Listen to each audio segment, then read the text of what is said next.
Astaghfirullah.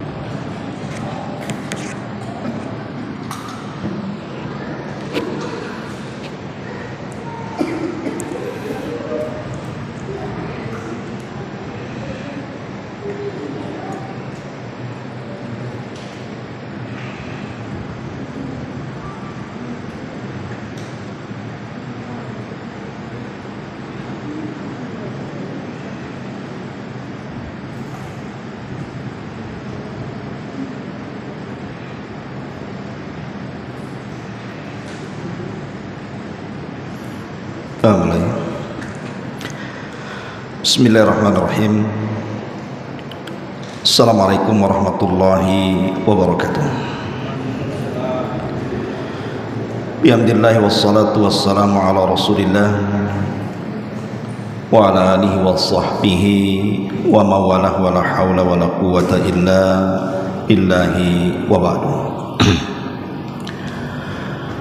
Alhamdulillah, segala puja dan puji hanya milik Allah subhanahu wa ta'ala. Salawat dan juga salam kita hadiahkan kepada Rasul kita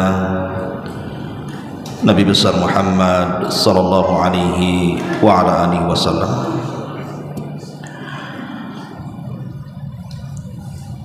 Alhamdulillah, insyaallah pada malam hari ini tema yang kita akan bahas seputar fikih daripada sholat, dan kita akan membahas tentang 25 pembatal sholat.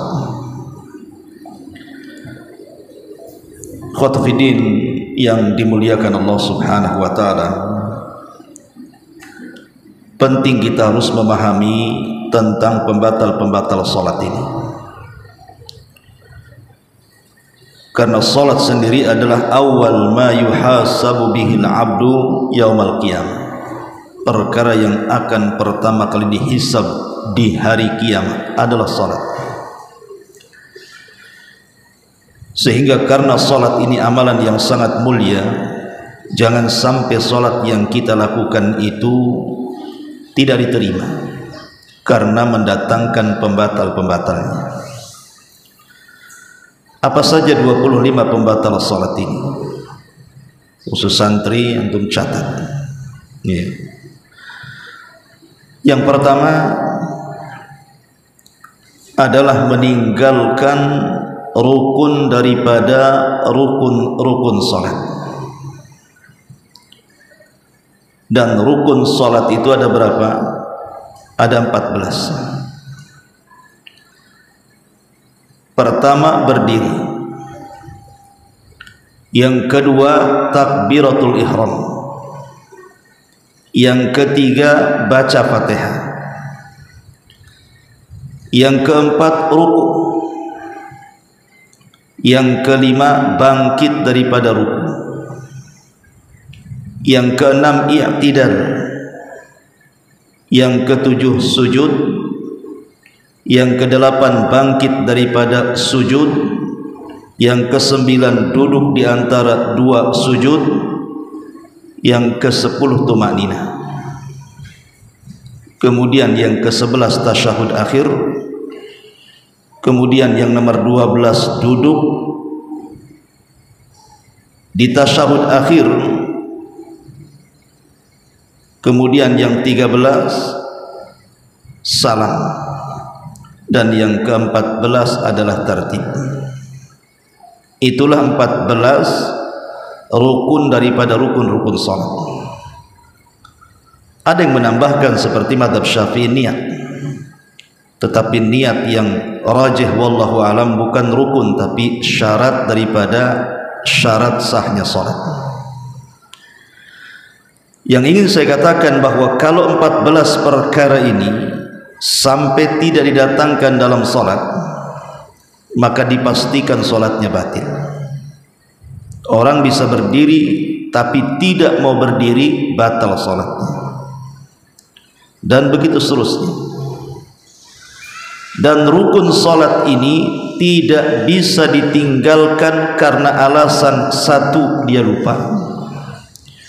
2 karena unsur kesengajaan, 3 karena kejahilan.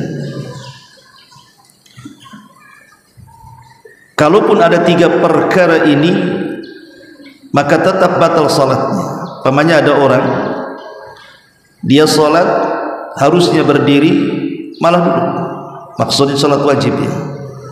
Kemudian kita tanya, kenapa engkau tidak berdiri? Lupa, tetap batal salatnya.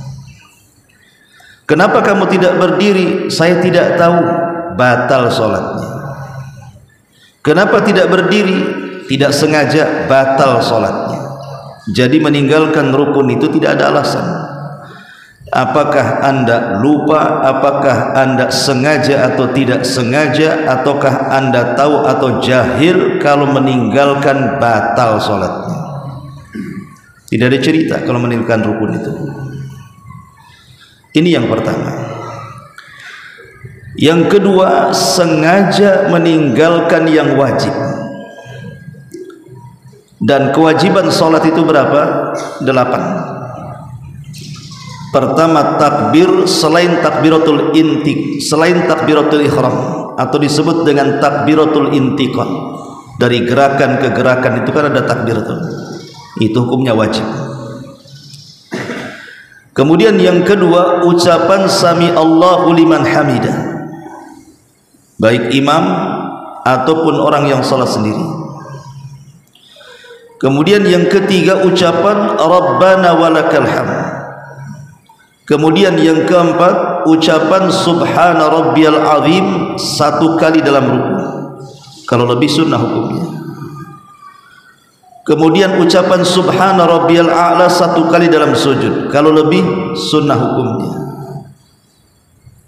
Kemudian yang keenam, ucapan Rabbighfirli, ucapan di antara 2 duduk, di antara 2 sujud. Kemudian yang ketujuh, tasyahud awal itu wajib, kalau tasyahud akhir rukun. Dan yang terakhir, duduk untuk tasyahud awal.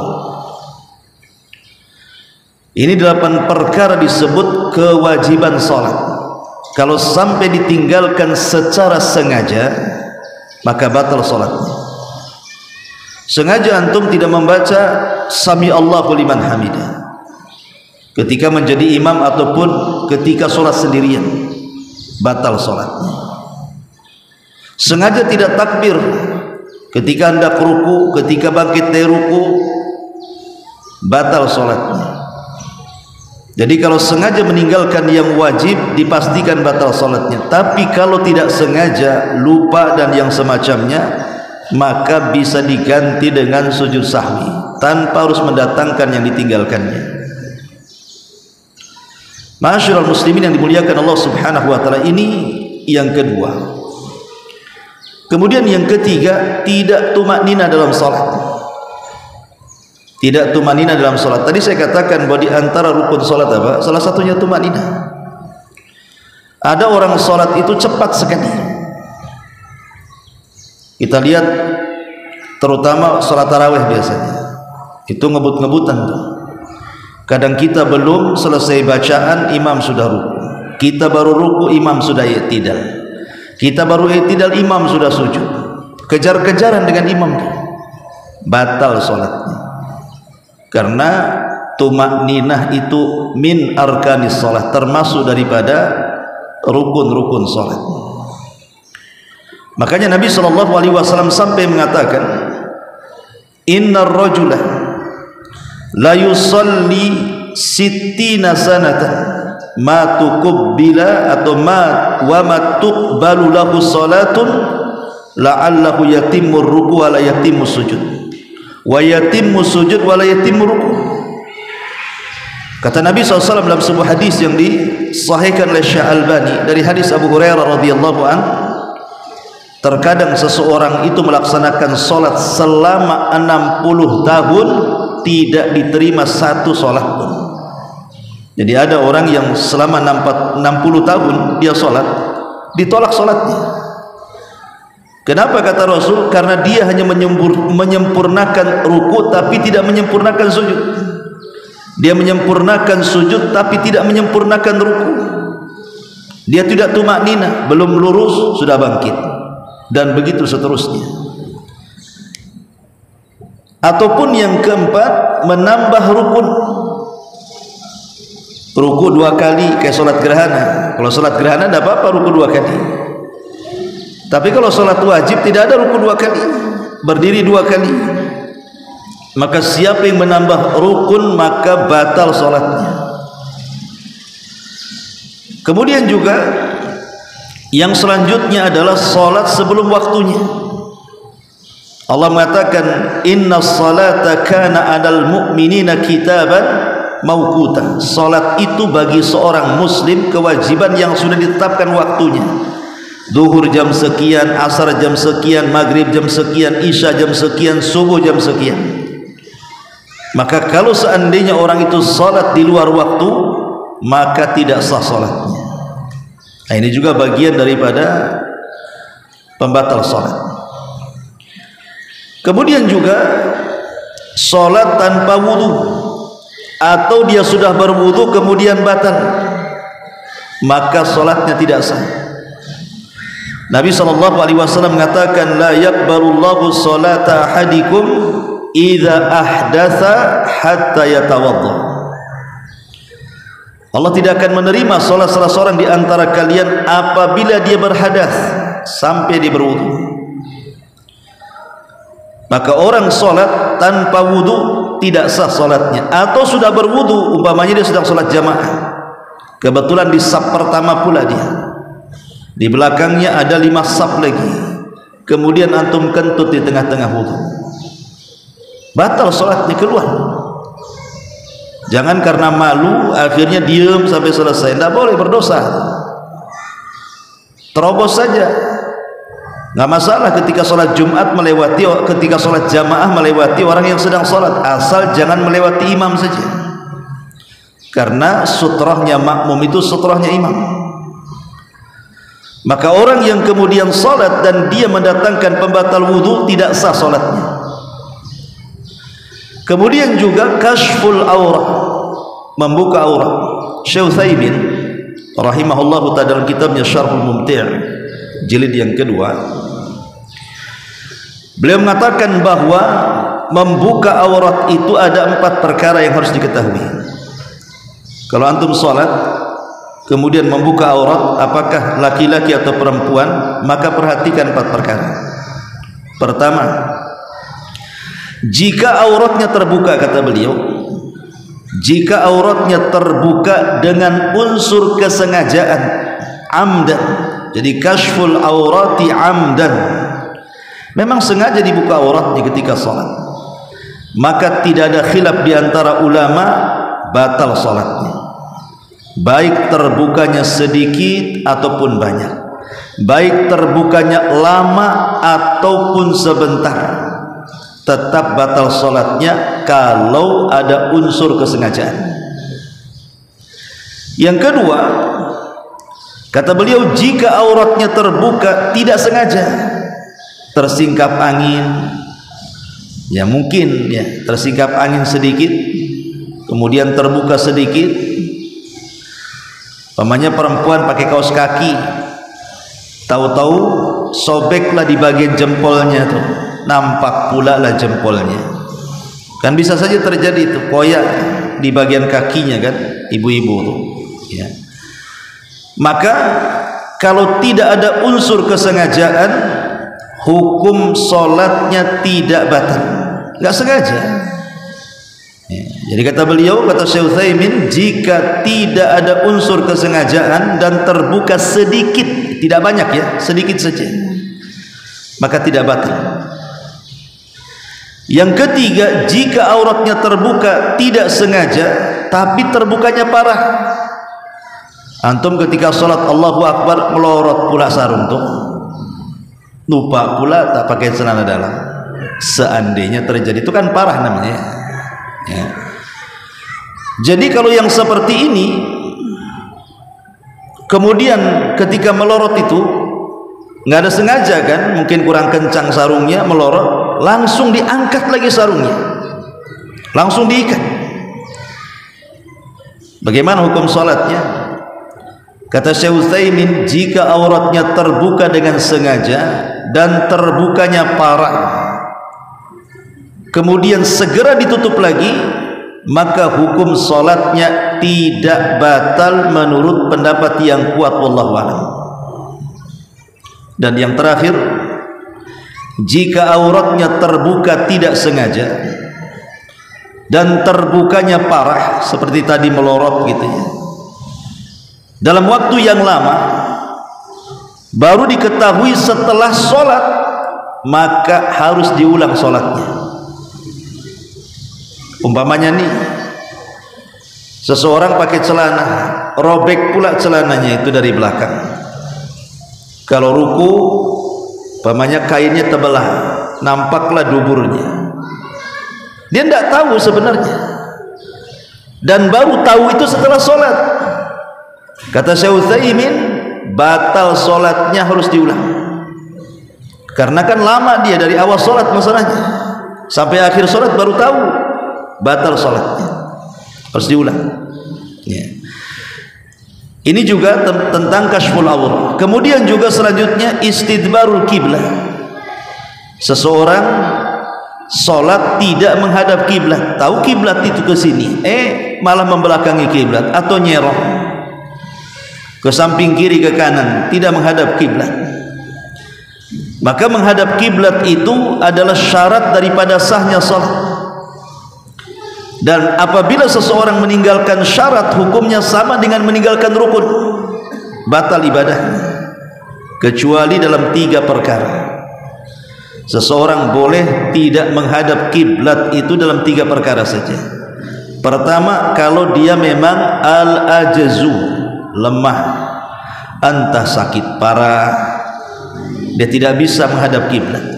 Mau diapakan lagi, dia berbaring, telentang, digulingkan ke kiblat pun tak bisa, dinaikkan ke kursi pun tak bisa. Ya namanya orang lemah karena unsur sakit tadi, maka tidak mengapa tidak menghadap kiblat. Ini yang pertama, karena ada ayat yang umum, fawalli wajhaka syatral masjidil haram wa haitsu ma kuntum fawallu wujuhakum syatr. Pada dasarnya arahkan wajah kalian ke Masjidil Haram, tetapi kemana engkau mengarah wajah-wajah kalian, tetap di sana ada Allah di situ. Jadi hukum asal menghadap kiblat. Kalau karena kelemahan, sakit dan yang semacamnya, maka rukhsah, tidak mengapa tidak menghadap kiblat. Yang kedua, dalam kondisi takut parah seperti peperangan. Makanya orang berperang itu terkadang dalam kondisi-kondisi takut, mereka tidak menghadap kiblat itu tidak ada masalah. Makanya sholatnya pun disebut sholat khauf, sholat takut. Maka dalam kondisi takut, para ulama mengatakan boleh seseorang itu tidak menghadap kiblat. Dan yang terakhir, ketika melaksanakan sholat sunnah di atas kendaraan. Orang melaksanakan sunnah di atas kendaraan, karena Rasul tidak pernah melaksanakan sholat wajib di kendaraan, tidak pernah. Rasul itu turun dari kendaraan kalau wajib. Tapi kalau sholat sunnah, Rasul terkadang melaksanakan di atas kendaraan. Tapi dalam kondisi darurat, kata Syekh Utsaimin, boleh seseorang melaksanakan sholat wajib di pesawat. Kalau seandainya dia tidak bisa turun, atau turun habis waktunya, umpamanya masuk pesawat jam 10, sampainya Isya, kan tidak mungkin. Dia melewati berapa sholat tuh, terpaksa dia sholat di pesawat. Lain kalau seandainya turunnya jam 5, berarti bisa dijamak takhir ya. Taib, ini 3 perkara yang dibolehkan seseorang itu menghadap selain kiblat. Kemudian juga isabatul musalli bin najasati ma ilmin biha. Seseorang yang salat memakai pakaian yang ada najisnya dan dia tahu. Lain kalau tidak tahu ya. Namanya antum yang punya anak kecil, menggendong anak kecil, tahu pipis pula di pakaian kita, otomatis najis ya. Maka kalau kita tahu pakaian kita ada najisnya, kemudian terus menerus dalam sholat, maka batal sholatnya. Tapi kalau seandainya seseorang tidak tahu bahwa dalam pakaiannya ada najisnya sampai selesai, kata ulama tidak batal salatnya karena tidak tahu. Tapi kalau tahu, ulama mengatakan batal salatnya. Kenapa? Karena izalatun najasati minat taharah, menghilangkan najis dalam badan dan pakaian itu termasuk taharah, dan taharah itu adalah syarat sahnya salat. Maka kalau salat pastikan dulu pakaian, badan, tempat jangan ada najis di situ. Kemudian yang nomor 5, al-amalul katsir min ghairi jinsi salati, banyak bergerak. Ingat, satu, banyak bergerak, dan bergeraknya terus menerus, dan bukan karena sebuah darurat. Ini 3 poin. Gerakannya banyak, terus menerus, dan bukan karena darurat. Kalau ini yang dilakukan, batal salatnya. Kalau ini yang dilakukan, batal salatnya. Asy-Syaikh Utsaimin rahimahullahu taala, ketika beliau mengatakan tentang harokat dalam salat itu, beliau mengatakan harokat atau gerakan dalam salat selain gerakan salat itu hukumnya mengikut kepada hukum taklifi. Bisa wajib, bisa haram, bisa makruh, bisa sunnah, bisa mubah. Kata Syekh Utsaimin, gerakan di luar daripada gerakan salat yang dilakukan di dalam salat itu hukumnya mengikuti kepada 5 hukum. Terkadang gerakan itu wajib, terkadang gerakan itu haram, terkadang gerakan itu makruh, terkadang gerakan itu sunnah, terkadang gerakan itu mubah. Adapun yang wajib, contohnya umpamanya seseorang menggunakan pakaian 2 lapis. Dia baru sadar bahwa pakaian yang 1 lapis, pakaian luar ini ada najisnya. Maka kita langsung buka di tengah-tengah sholat, tidak apa-apa, wajib hukumnya. Sebab kalau dibiarkan pakaian ini terus sampai selesai sholat, tidak sah sholatnya. Maka dengan membuka pakaian itu, kemudian karena kita ada pakaian dalam lagi, maka itu hukumnya wajib. Nah, gerakan seperti ini hukumnya wajib, walaupun itu bukan gerakan dari sholat. Membuka kancing bukan gerakan sholat, tapi karena dalam pakaiannya ada najis, maka segera dibuka kemudian dilempar. Dalilnya adalah Nabi SAW pernah sholat bersama para sahabat. Tiba-tiba di tengah sholat Rasul melepas sandal. Karena kita tahu bahwa terkadang Rasul sholat pakai sandal, ya wajar, karena masjid di zaman Rasul bukan pakai keramik, ya masih tanah gitu ya.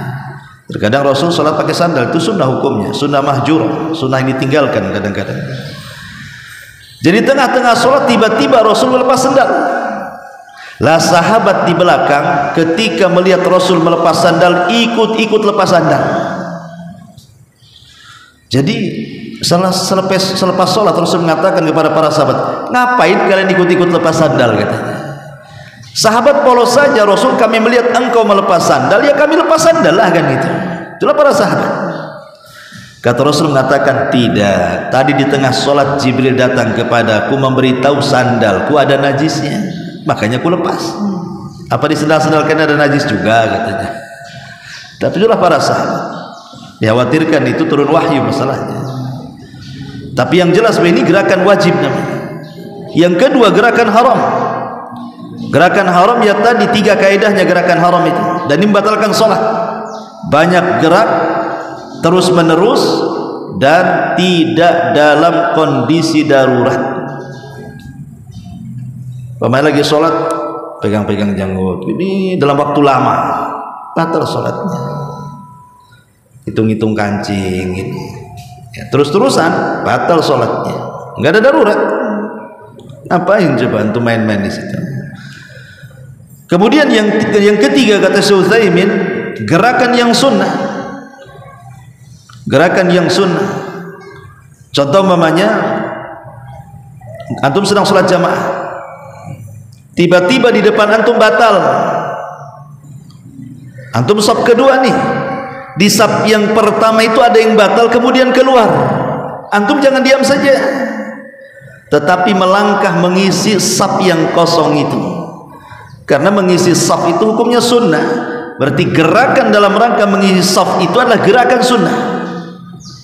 Itu contoh, itu kan bergerak juga, berjalan kan ke depan, dan itu bukan gerakan sholat seperti itu, tapi demi kemudian menyempurnakan saf, maka bergerak menutup saf itu menjadi sunnah. Kemudian yang keempat, gerakan makruh. Gerakan makruh, gerakan makruh dijelaskan di sini, fahiya ma'ada dzalika wa huwal aslu fil harakati fis shalah. Wa ala hadza naqul liman yataharrakuna fis salati inna amalakum makruhun. Kalau dia bergerak tapi tidak terus menerus, ya sesekali gerakan, sekali mainin jenggot, putih lagi, dia nggak terus menerus dia. Ya. Kalau haram itu terus menerus dan tidak ada hajat. Kalau makruh ini sesekali gerakan, sekali gerakan, tidak ada hajat.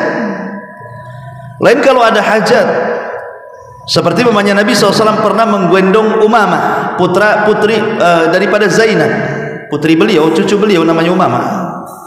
Kalau berdiri beliau gendong, kalau ruku dan sujud beliau letakkan. Nah ini mubah gerakan seperti ini,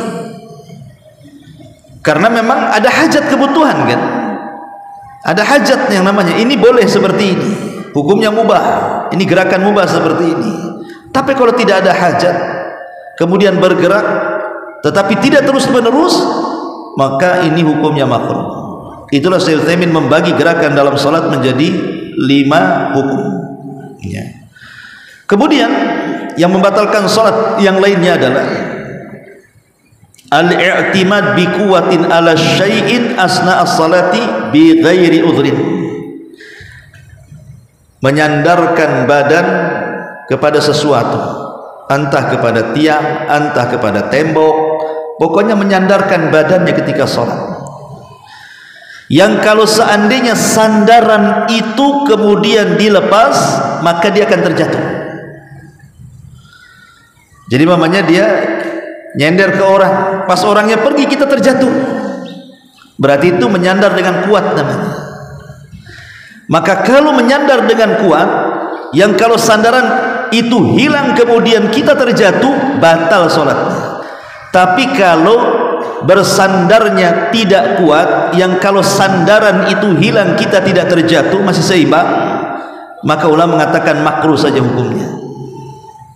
Jadi menyandar yang menjadikan sholat itu batal kalau i'timad biquwah, dengan kekuatan, yang kalau sandarannya dihilangkan jatuh dia, berarti dia tidak sedang berdiri tapi sedang menyandar namanya.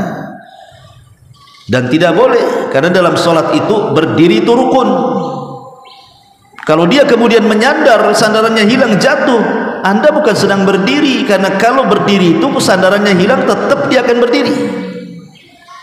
Maka ini juga termasuk pembatal dari pembatal sholat. Jadi menyandar itu ada 2 ya, ada yang kalau sandarannya dihilangkan kemudian jatuh dari berdiri, ada yang kalau sandarannya dihilangkan tidak jatuh dan tetap berdiri. Yang pertama batal sholatnya, yang kedua makruh hukumnya menurut jumhur ulama. Ini juga pembatal sholat. Kemudian pembatal sholat yang lainnya, idza qama li raq'ati tsalitsati wa nasiya tasyahhud thumma raja'a ilaihi ba'dal bad'i bil qira'ati wa huwa dzakirun 'alimun bil hukmi. Seseorang pamannya di rakaat kedua, anggaplah tadi sholat maghrib, rakaat kedua pun harusnya tasyahud, tapi dia lupa tasyahud awal, langsung bangkit ya. Kalau seandainya pinggang ini belum lurus seperti ini, belum tegak, ingat, lupa saya tadi tasyahud, boleh kita balik lagi. Tapi kalau seandainya kita sudah lurus dan sudah memulai bacaan, Kemudian kita ingat, oh ya tadi sedang tasyahud, antum balik lagi tasyahud dan antum tahu hukumnya, batal sholatnya. Bisa dipahami? Ya. Jadi saya ulangi nih, pada tasyahud yang kedua kita lupa, kemudian kita langsung berdiri ke rakaat ketiga. Kalau masih bungku seperti ini, artinya belum i'tidal, belum seperti ini, kita ingat boleh balik lagi ke tasyahud. Tapi kalau sudah tumakninah seperti ini dan dia sudah membaca bacaan pada rakaat yang ketiga, baru ingat, kemudian menghentikan bacaan, langsung tasyahud awal, dan antum tahu hukumnya, tidak boleh kembali, batal sholatnya. Kecuali, dan ini pendapat Hanafiyah, Malikiyah, Hambali, dan perkataan riwayat dari Syafi'i, kecuali kalau seandainya, kata para ulama, kalau seandainya dia tidak tahu hukumnya, kalau dia lupa atau jahil, ya tidak batal sholatnya, karena meninggalkan wajib itu tidak seperti meninggalkan rukun. Kalau meninggalkan rukun tidak ada alasan, mau lupa, mau jahil, mau tidak sengaja, batal sholatnya. Tapi kalau meninggalkan wajib, yang membatalkan itu kalau ada unsur kesengajaan. Ya, ini juga diantara pembatal sholat. Kemudian yang selanjutnya, ta'ammud ziyadati ruknin fi'lin fi sholati karruku'i was sujud. Tadi sudah jelaskan, sengaja menambah rukun di dalam sholat seperti menambah ruku, menambah sujud, ya jelas batal sholatnya. Kemudian juga takdimu ba'dil arkan, mendahulukan sebagian rukun dari rukun yang lainnya. Tadi saya jelaskan pada 14 rukun sholat, yang terakhir apa? Tartib. Tartib itu jelas, takbiratul ihram, berdiri, ruku, i'tidal, sujud, itu namanya tartib. Anda antum sujud dulu baru ruku, dibalik, itu enggak tartib namanya. Artinya kalau seorang mendahulukan dari rukun-rukun sholat yang harusnya ruku dulu baru sujud, kemudian kita balik sujud dulu baru ruku, batal sholatnya. Kemudian juga yang nomor berapa ini? Nah, nggak usah pakai nomor saja. Kemudian assalamu qabla itmamis salati amdan. Kita salam pada salatnya belum sempurna. Pemain di tasyahud awal langsung salam karena keburu kemana-mana, belum selesai salat sudah salam. Maka salam sebelum selesai ritual-ritual salat itu batal salatnya. Kemudian juga ihalatul makna fil qiraati amdan, sengaja merubah makna dalam qiraah secara sengaja, merubah makna. Harusnya iyyaka jadi ayyaka, harusnya ihdina jadi ahdina. Itu beda artinya. Kalau ihdina, ya Allah berikan hidayah. Kalau ahdina, ya Allah berikan hadiah. Beda, jauh. Ihdina dengan ahdina beda tuh artinya, kan bahaya tuh kalau sampai merubah makna.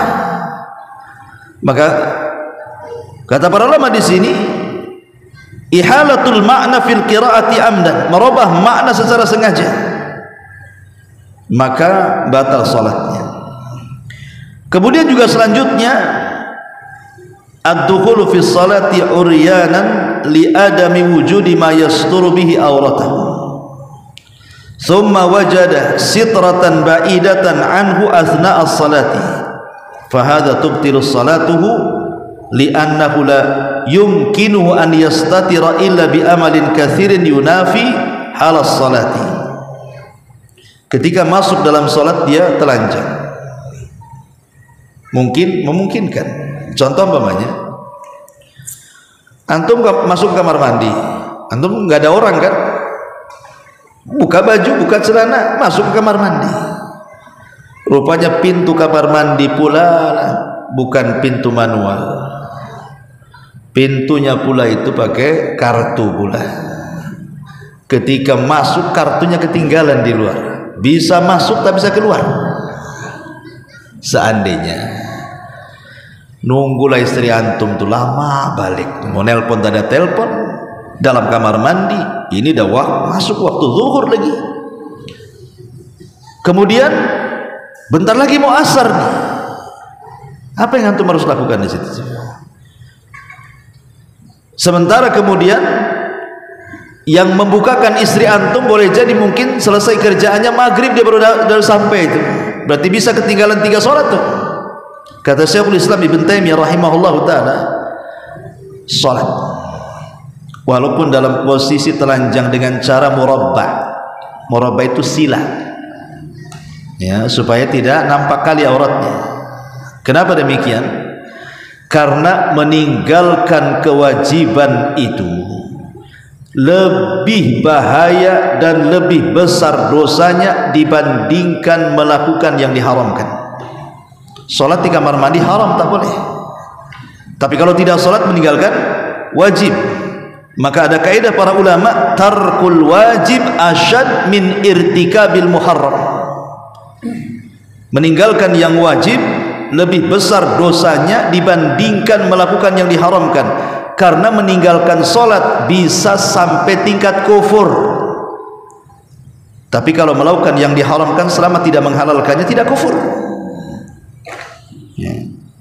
Ya contohnya biar mudah, iblis dengan Adam. Iblis itu dosanya dia meninggalkan kewajiban, tapi Adam itu dosanya melakukan yang diharamkan. Apa dosanya iblis? Meninggalkan yang diwajibkan. Perintah sujud kau iblis, tak mau sujud, berarti dia meninggalkan kewajiban sujud. Kalau Adam terbalik, jangan kau makan dam, buah larangan tuh, dimakan pula sama dia. Berarti dosa iblis lebih besar dibandingkan dosa Adam, karena Adam itu dosanya melanggar yang haram, tapi iblis itu dosanya meninggalkan yang wajib. Disuruh sujud tak mau. Makanya dari sini ada kaidah para ulama, meninggalkan yang wajib itu lebih bahaya dibandingkan melaksanakan yang diharamkan. Maka dalam kondisi orang di kamar mandi, kalau sampai 3 kali sholat berturut-turut, ya antum baru selamat di kamar mandi, sholat di situ, tidak ada masalah. Tiba-tiba di tengah-tengah sholat, Allahu Akbar, pintunya terbuka. Sudah sholat, pintunya terbuka. Nah sementara pakaian ada di kamar, kira-kira apa yang antum lakukan? Lanjutkan sholatnya? Tidak, batal sholatnya. Karena kalaupun mengambil pakaian di kamar itu, berapa gerakan dia harus tuh, lewat dapur, lewat kamar tengah, lewat batal lah sholatnya. Itu sudah gerakannya sudah beda. Antum bukan sholat, sedang jalan-jalan jadinya ya. Nah ini juga yang harus dipahami. Kemudian juga fashun niyah wa taraddud fiha wal azmu ala faskhiha. Membatalkan niat di tengah jalan. Dalam sholat dia membatalkan niat, atau ragu-ragu dalam niat, atau berazam untuk membatalkan niat, batal sholatnya. Karena innamal a'malu biniat, dan niat itu syarat sahnya sholat. Kemudian juga idza syakka hal nawalis salati aula fabana salatuhu, atau fabuniya salatuhu ala syak batalat salatuhu li'annal asla adamun niyah. Apabila orang ragu-ragu, tadi saya niat salat tuh enggak ya, ragu-ragu dia, kemudian ragu-ragunya lebih besar, batal salatnya. Kemudian juga doa bimaladzatid dunia, berdoa dengan kelezatan dan keindahan dunia dalam salatnya. Ya Allah berikan rizki yang banyak, ya Allah carikan istri yang cantik, ya Allah carikan makan yang enak. Ini masalah dunia. Kenapa antum berdoa dalam salat seperti itu ya? Kalau dalam salat itu berdoa tidak ada urusannya dengan akhirat, dunia semua isinya doanya. Ya Allah saya tidak pernah makan bakso itu, berikan bakso. Ya Allah saya tidak pernah makan masakan si anu, tolonglah kabulkan, tolong dia masak untuk. Itu masalah dunia. Maka Nabi SAW mengatakan, inna hadhihi shalah la yaslu fiha syai'un min kalamin nas. Salat itu tidak boleh ada ucapan manusia, maksudnya ucapan di luar daripada salat. Ucapan dunia ini ucapan di luar daripada salat. Karena inti salat itu kata Rasul, innama huwa tasbih wa takbir wa qiraatul Quran. Salat itu isinya tasbih, baca Quran dan takbir dan zikir isinya. Kenapa pula urusan dunia dimasukkan pula dalam salat? Maka kalau berdoa seperti itu batal salatnya, karena masukkan urusan di luar salat ke dalam salat. Kemudian juga al-dhahik wal qahqahatu bi sautin murtafi fi salati. Ketika salat tiba-tiba tertawa, Allahu akbar. Ingat antum itu cerita-cerita tahu tertawa. Kan terkadang kadang-kadang kita kalau melamun sendiri ingat dengan kawan apa gitu, tahu tertawa sendiri. Seperti ada orang yang mau ngelawak, sebelum ngelawak itu karena sudah tahu ceritanya tuh tertawa duluan. Nah, itu kan ada tuh orang yang gitu. Kayak saya mau cerita sama antum itu, padahal anda belum cerita, tapi karena saya sudah tahu ceritanya seperti apa, tiba-tiba spontan saya tertawa duluan. Ceritanya belum diceritakan, tertawanya duluan. Jadi kalau spontan orang tertawa dalam sholat dengan suara yang keras, batal sholatnya. Termasuk juga al-kalamu fi sholati walau sahwan, berbicara dalam sholat walaupun lupa. Allahu akbar. Handphone kan antum taruh di sini nih, ada yang nelpon, diambil. Assalamualaikum, dia lagi sholat, dimasukkan lagi, batal sholatnya walaupun lupa. Ya, apalagi sengaja makin batal sholatnya. Lupa saja batal sholatnya. Ya, maka ini juga termasuk pembatal sholat. Termasuk juga takdimul makmum alal imam. Seorang makmum ketika sholat mendahului imam. Imam belum ruku, kita belas dah ruku. Imam belum itidal, kita dulu itidal, bahkan kita sudah sujud. Ini siapa yang jadi imam, siapa yang jadi makmum jadinya kan? Innama ju'ilal imam liyu'tamma bihi, kata Rasul. Dijadikan imam itu untuk diikuti. Kalau dia takbir kita takbir, jangan dia belum takbir kita takbir. Menyelisih hadis Nabi sallallahu alaihi wasallam. Atau taslimul makmum qabla al-imam amdan. Imam ini tasyahud akhir, dia lagi baca 4 perlindungan, belum salam, kita belum ada salam. Ya, jadi makmum salam sebelum imam dengan sengaja, bukan karena melamun. Ya, kalau tidak sengaja tidak batal, tapi harus kembali. Yang ngelamun sangkanya imam assalamualaikum, assalamualaikum, rupanya imam belum. Nah, itu lain ceritanya, karena tidak ada unsur kesengajaan kan. Ya, yang membatalkan itu adalah kalau ada unsur kesengajaan. Atau makan dan minum, dia tahu dan dia ingat. Pamannya gini, antum habis makan lupa sikat gigi, rupanya ada nasi di gigi tinggal 3, nggak sempat ketelan. Ketika sholat main-main gigi pula, keluar pula nasi itu. Kalau antum kunyah-kunyah telan, batal sholatnya. Ambil, ya. Kemudian jangan diludahkan ke depan, haram, tapi diludahkan ke kiri. Ya, kalau saya di Yaman itu dulu, kadang-kadang orang Arab tuh pakai serban tuh, kalau ada apa serbannya ditaruh di serban. Kalau antum ada pesak, taruh aja di pesak 3 kan gak apa-apa, yang 3 beras, jangan pula dikunyah di situ. Kalau sampai dikunyah ditelan, batal sholatnya, karena itu termasuk makan dan dia tahu baik sedikit ataupun banyak, maka batal sholatnya dengan kesepakatan atau konsensus para ulama. Kemudian an-nafhu wa nahnahatu asna as-salati bila hajatin, niup-niup sesuatu tanpa ada hajat. Ya, kalau ada hajat mungkin ya, tapi kalau tidak ada hajat antum bukan ada apa di sini, ngapain, biarkan saja lah. Kalau memang itu bukan perkara-perkara yang menyakitkan, banyak ada apa kertas nempel di sini, antum lagi sholat niup-niup sampai keluar 2 huruf, sampai keluar 2 huruf kata ulama, maka batal salatnya. Idza dhahara minhu harfan, kalau sampai mengeluarkan 2 huruf. Udah azannya. Kemudian juga percepat al-intihab wal buka.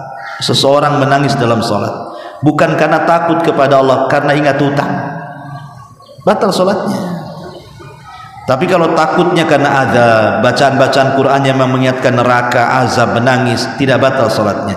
Tapi kalau urusan dunia nangis, antum yang muda-muda baru diputus cintanya, kepikiran dalam salat, nangis, batal salatnya. Ya. Kemudian juga idza sabaqa ala lisanil musalli kalama ghairal Quran asna al-qira'ah aw ghalaba su'al aw utas aw tasa'ub aw buka fala tabtulu salatu bidzalik. Tetapi kalau seandainya sabkul lisan itu enggak sengaja mengucapkan sesuatu, ataupun mungkin dia bersin, ataupun tasa'ub, nguap, ya, ataupun tanpa sengaja dehem seperti itu ya. Karena mungkin ada apa ganjel di sini gitu. Maka ini tidak batal salatnya. Karena tidak mungkin ditahan. Mau nguap ditahan gimana kan itu? Orang ngantuk yang nguap lah dalam salatnya. Mau bersin ditahan, bahaya kan gitu. Bisa pecah di kepala dan bersin ditahan-tahan. Itu tidak batalkan salatnya, atau ganggu di tenggorokan ada gitu. Enggak masalah. Itu tidak batalkan salat. Wallahu a'lam. Sudah isya, masih banyak. Subhanaka bihamdika asyhadu an la ilaha illa anta astaghfiruka wa atubu ilaik. Allahu taala alam. Assalamualaikum warahmatullahi wabarakatuh.